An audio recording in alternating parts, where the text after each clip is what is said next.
I always want to bring more in under the umbrella of whatever metaphor it is that's being pushed. And what I have discerned is that time is actually speeding up, that the universe is not what physics tells us it is. Physics tells us that the universe is a physical system, an entropic system that was born in immense energy and chaos and will run down with a bang, with a whimper, not a bang, run down into heat, entropy, and dissipation. The psychedelic data on this is completely different. The psychedelic data says what that model left out was biology and mind. Now, biology, you might imagine, is a fairly ephemeral, recent, fragile phenomenon. It is not. The average star in this galaxy gutters out after about 700 million years. Not our star. We happen to have the good fortune to be around a very stable, slow-burning star. But there has been biology on this planet at least 2 billion years. 3 times the average life of a star. So biology is not some Johnny-come-lately epiphenomena. Biology is a phenomenon more persistent than the life of the stars themselves. And biology is not a static thing. A star evolving now is not greatly different from a star evolving 1 billion years ago. Biology doesn't work that way. Biology constantly changes the context in which evolution occurs.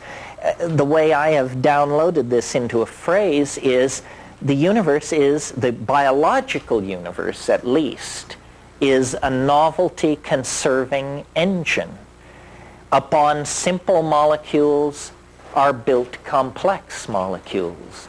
Upon complex molecules are built complex polymers. Upon complex polymers comes DNA. Out of DNA comes the whole machinery of the cell. Out of cells comes simple aggregate colony animals like Hydra and that sort of thing. Out of that, true animals. Out of that, ever more complex animals, organs of locomotion, organs of sight, organs of smell, complex mental machinery for the coordinating of data in time and space. This is the whole story of the advancement of life.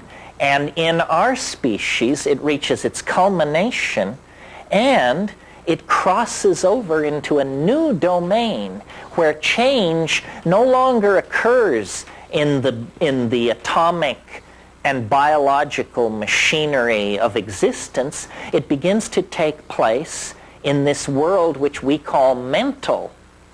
It's called epigenetic change, change which cannot be traced back to mutation of the arrangements of molecules inside long-chain polymers, but change taking place in syntactical structures that are linguistically based. And people have probably been using language with considerable facility for probably 50,000 years, possibly more.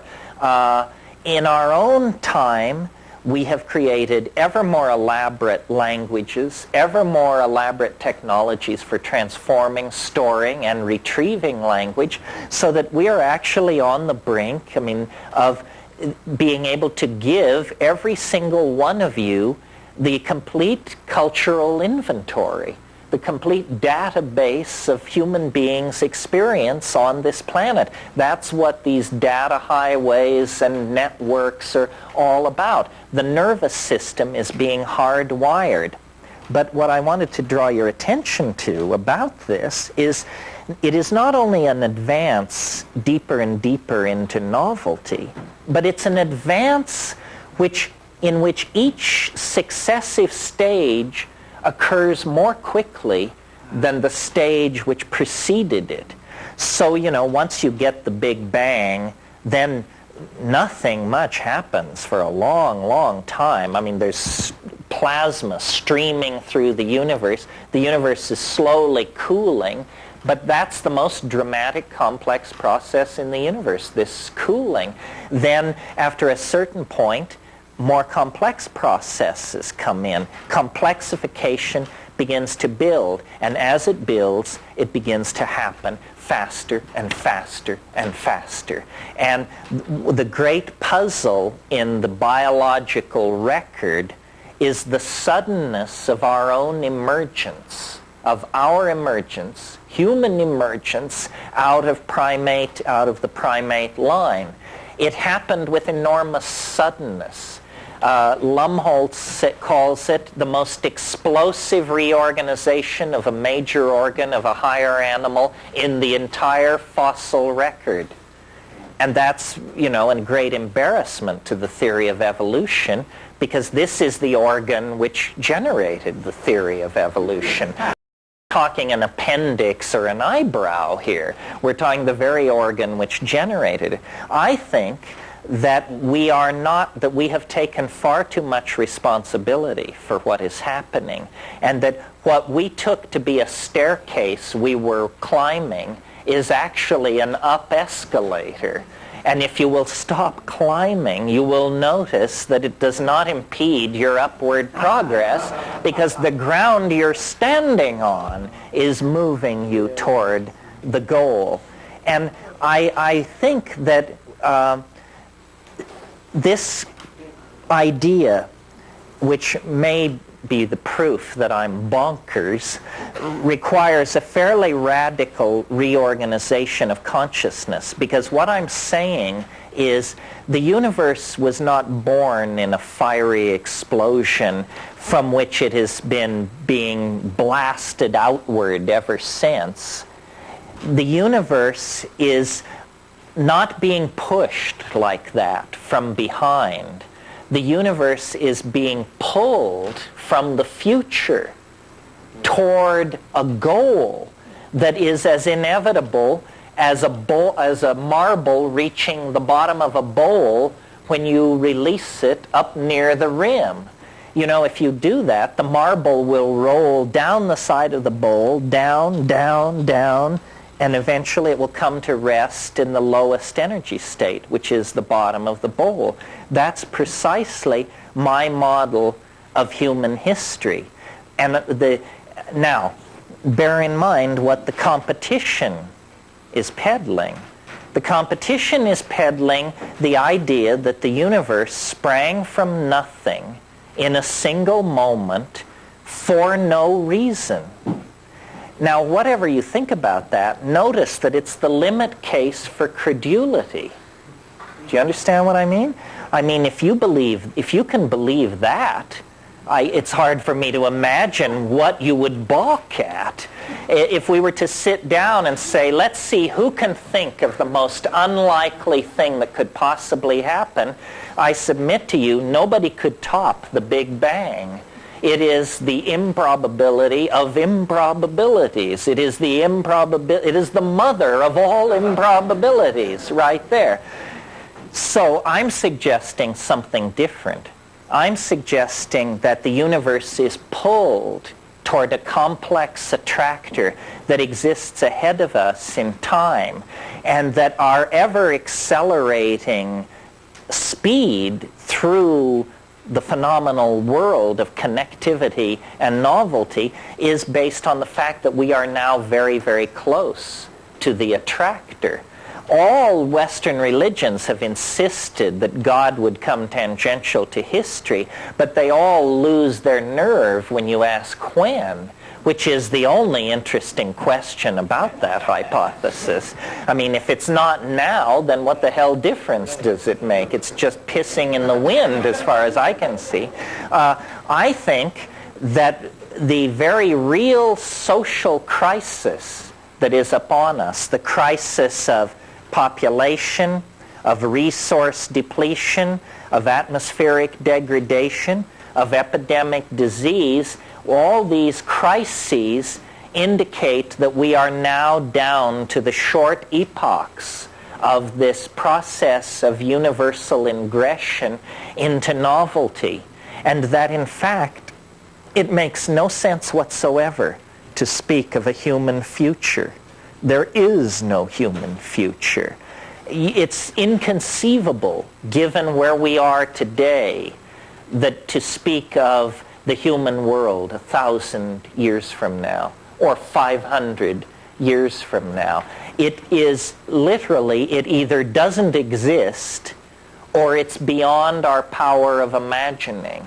It isn't simply going to be non-polluting cars and smaller hi-fi speakers. I mean, that's an idiot's notion. Better pictures of today. Yeah, clearer TV pictures and stuff. It isn't like that at all. I mentioned this morning, how when you look at only one line of technological development, automobiles or computers, it looks like you can rationally anticipate what's going to happen.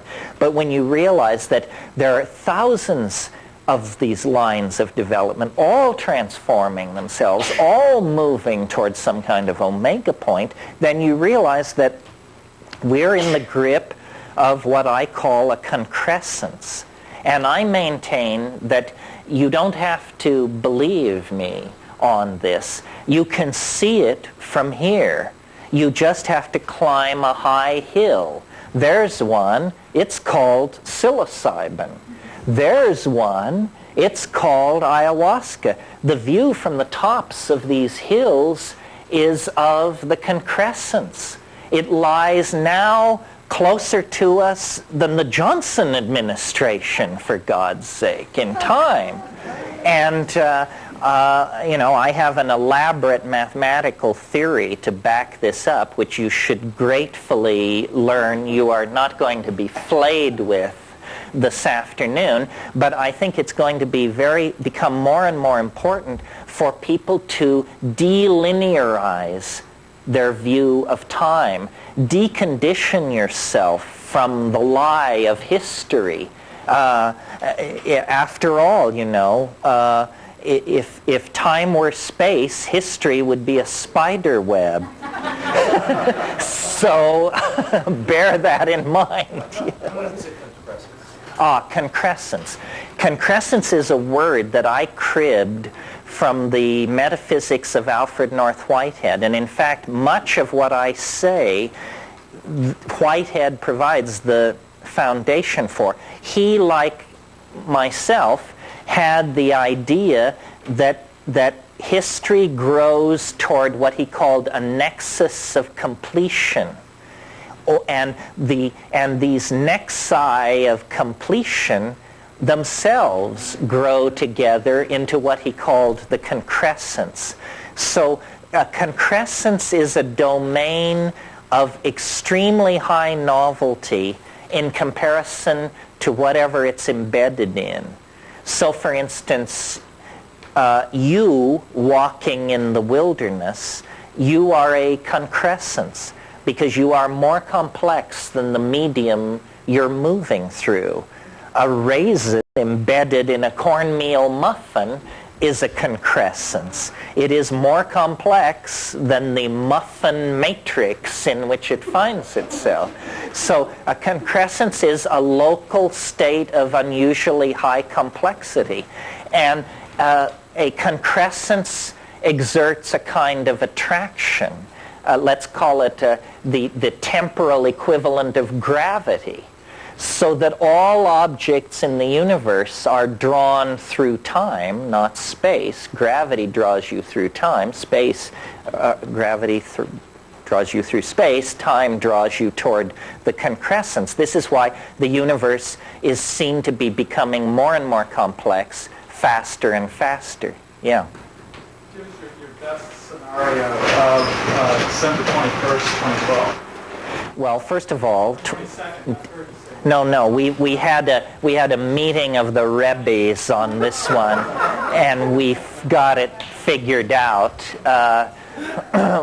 We're using 11:18 a.m. Greenwich Mean Time, December 21st, 2012 A.D., and this is all based on a bunch of fishy mathematics that need not concern you here, but which you would pay dearly to hear in some other context. The idea being, you see, that each epoch being shorter than the one that preceded it, this generates an asymptotic curve of approach. And it's become a cliche of our culture that time is speeding up. It actually is speeding up. It's not that it seems like it's speeding up, or it looks like it's speeding up. It is speeding up. We and our entire world are being drawn into confrontation with something that at this level is lost below the event horizon of rational apprehension. That's a fancy way of saying you can't know jack shit about it at this point in time. There will come a moment when it will rise above the horizon of rational apprehension. But and I think that history is a set of nested resonances. This is what I mean when I say nothing is unannounced. Nothing can take you by surprise if you've really been paying attention, because everything is preceded by its harbingers and heralds. And we are living in an era now where there is a great deal of apocalyptic expectation, anticipation, and hysteria for several reasons. First of all, because Christianity just is hysterical in all times and places. Second of all, there's a built-in goose in the calendar because we're approaching a millennial year, and that always exacerbates this Christian thing outrageously because of the promise made, you know, amen, amen, I say to you, this generation shall not pass away before I return to, you know, clean your plow or whatever it is. And there is the physical evidence all around us that we are the witnesses to a planetary crisis that we cannot control or manage. I mean, it's very hard to believe that we could manage ourselves back into a steady state. I mean, yeah, the Jews are talking to the Arabs and they're trying to get things straightened out in South Africa, but what about the global population curve? What about the degrading atmosphere? I mean, you know, you don't necessarily, you're just as dead even if you're not killed by a racist or a fascist.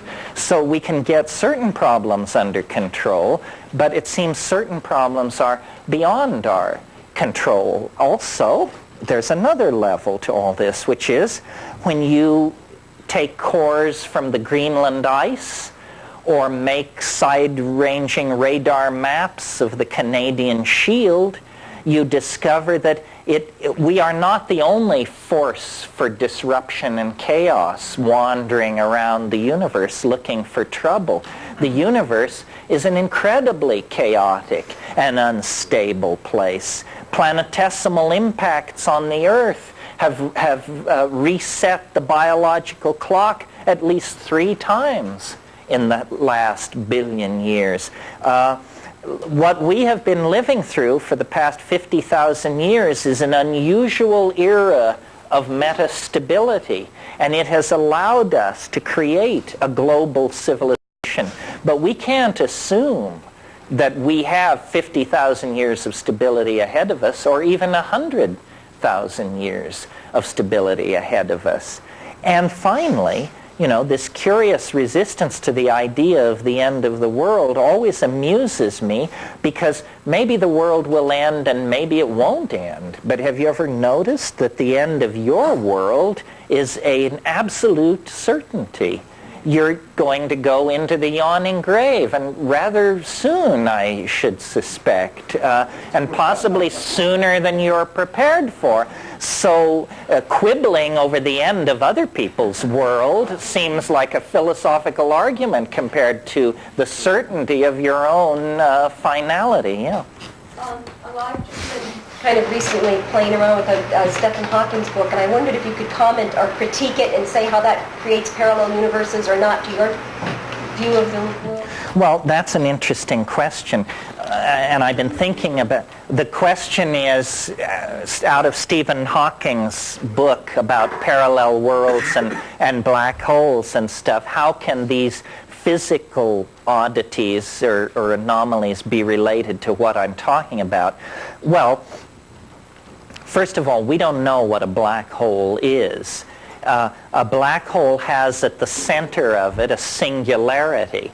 The definition of singularity is you don't know what it is. Way of making theories, by the way. Stephen Hawking is a prime example. At one point in his career, he was very keen for what were called mini black holes. And these were black holes that were under a centimeter in size, and a certain reading of his theory required 10 high 16 of these things in the universe. Well, when you realize that there's a singularity at the center of each one of them, you say, well, hell, what kind of physics are you doing if you have a physical theory that has 10 high 16 exceptions to whatever rules it lays down? This isn't a theory. This is a sieve that you're waving around in the air.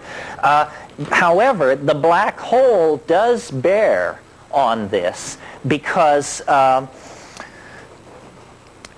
imagine an observer standing outside the event horizon of a black hole, watching an object approach the black hole. What you see, and this is similar to the argument or the example I gave a few minutes ago of the marble on the edge of the bowl. What you see is this, let's make it a spacecraft. This spacecraft that approaches the event horizon of the black hole, and then it's caught in the gravitational tidal forces of the black hole, and it begins to go faster and faster, around and around, faster and faster, and at a certain point it disappears into the singularity. This is from the point of view of an observer outside the system. Now we flash to the stalwart captain and crew on the bridge of this starship. What happens from their point of view, what happens is as they sink below the event horizon of the black hole and start the descent toward the singularity, time and space are dilated so dramatically that the singularity recedes to an infinite distance and you fall forever toward it. Well, what I would like to suggest, based on, well, here's what I'd like to suggest. This is one way of thinking about it, that our planet is on a collision course with something which we actually, at our present state of knowledge, don't have a word for. A black hole is simply a gravitationally massive object, so massive that no light can leave it. What I'm talking about is something like that, except that it isn't so much gravitationally massive as temporally massive. We are being sucked into the body of eternity. And I think it's going to happen very soon. Now, an obvious objection that someone would make to this, it's a probabilistic objection, is they would say, don't you find it rather unusual that your own very minute and finite life should occur so close to this moment of universal dramatic climax? Doesn't that clue you to the fact that you might be slightly deluded? To which I reply, not at all. Because I think of this event horizon as a series of like ghost horizons. And once you enter into history, what history is the outer shell of the gravitational field of the attractor of the concrescence. In other words, history is the disturbance in nature which precedes the concrescence. It precedes it by only 50,000 years. A microsecond. So a geological microsecond before all life is melted down in the presence of the singularity, there is a curious interface zone that is not the singularity and not the absence of the singularity. It's the singularity in the act of becoming. And it only lasts as a geological microsecond. When the first subject first came up about this date, you said that you described it as something we could know absolutely nothing about. So how do you substantiate the criteria in which you pointed towards this date? Well, no. You can predict where an electron will be without knowing what an electron is. In fact, no one knows what an electron is, and we predict their occurrence very easily. What can't be known about the singularity or the concrescence, it simply lies beyond rational apprehension. But the map of the phase space in which this concrescence is happening looks very much like an involuting spiral of some sort. In principle, the thing is unknowable in time, because if you could know it, you would not be in time. Actually, it maps rather well onto Thomas Aquinas' notion of the nature of God, but I don't think we should make too much of that. Yeah. So the question was, to describe the multidimensional layers that are being lifted, specifically in the last few minutes. Yes, well, here is my notion. It's fairly simple, I think. It's a series of nested cycles where each cycle is only 1/64th in duration of the cycle which precedes it. So let's start with a cycle big enough that we can drop the whole life of our cosmos into it with plenty of elbow room. Okay? So astrophysics tells us that the universe is between, at one end of the spectrum, 15 billion years, at the other end of the spectrum, 25 billion years. So let's give it plenty of elbow room. Let's use a figure like 70 billion years. That's our great cycle. Now, inside that cycle, there is a concressed cycle at the terminal end, the end which we call the future end. It has a past to future. At the future end, there is a terminal cycle which is 1/64th of 70 billion years. That's roughly 1 billion years. And nested at the end of that billion-year cycle at the future end is a 640 million year cycle. No. Whatever a billion divided by 64 is, anyway. And then at the end of that cycle, another cycle, 1/64th as large. Well, eventually, if you keep collapsing these, you'll get down to a cycle that is 4,300 years long and change. That is the domain of true human history. I mean, granted, there were things went on before 4,300 years ago, but bloody little. I mean, 4,300 years in the past takes us back to before the building of the Great Pyramids, basically. So you can see, okay, well then in that 4,306 year cycle, at the end of it comes a 67-year cycle that has all the themes of all these larger cycles compressed and folded into it. Only 67 years. It began on August the 5th, 1945, with a faint echo of the Big Bang as the atomic flower blossomed over Hiroshima. It runs from that day, August the 5th, 1945, to December 2012, December 21, 2012.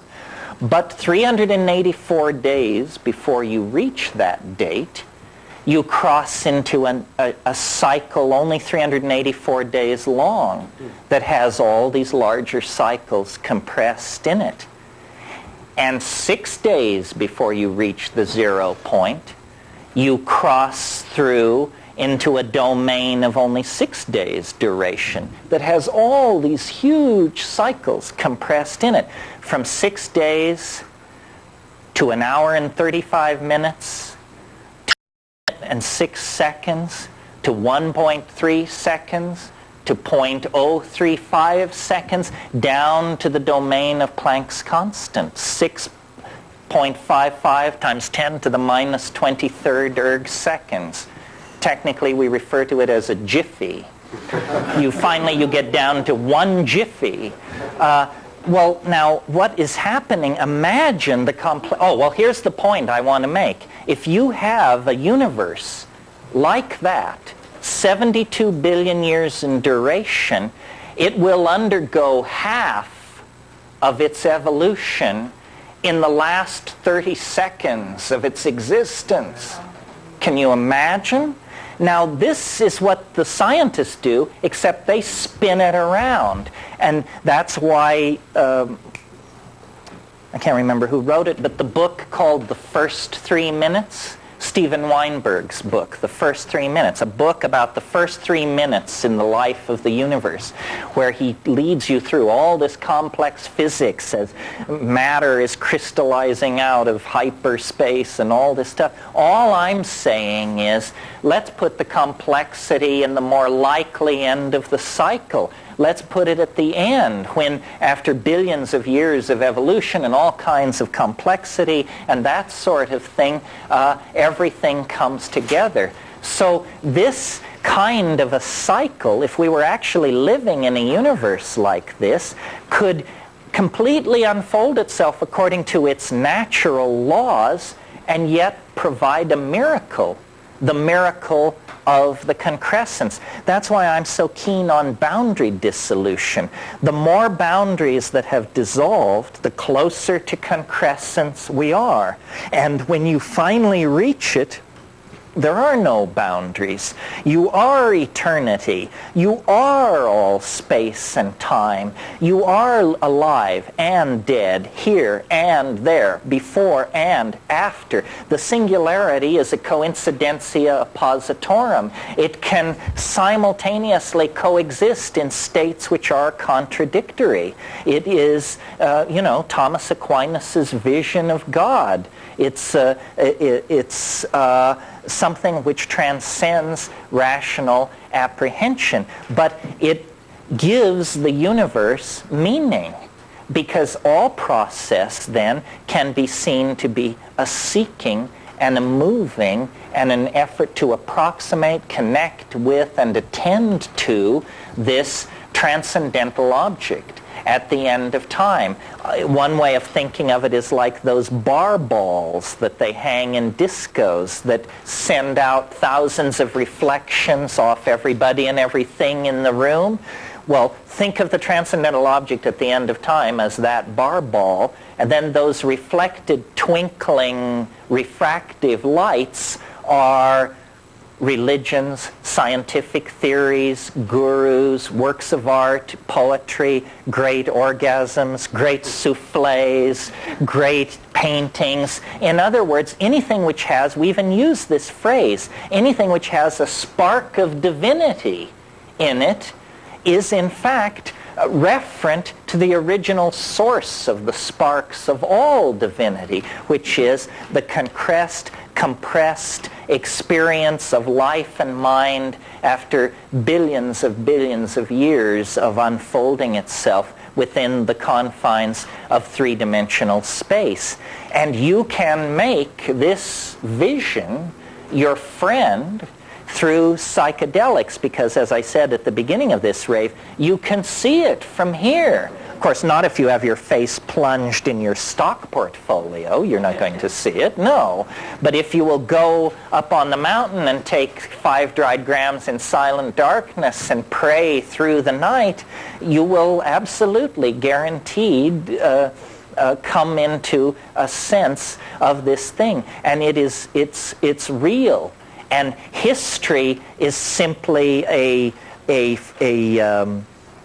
perturbation on the surface of the waters of time as we approach the lip of this cascade into concrescence, novelty, and completion. And the psychedelics raise you out of the historical matrix and give you a sense of participation in this transcendental reality. It's the essence of religion. It's the essence of psychic balance. It's the source of shamanic power and mental health. Thank you.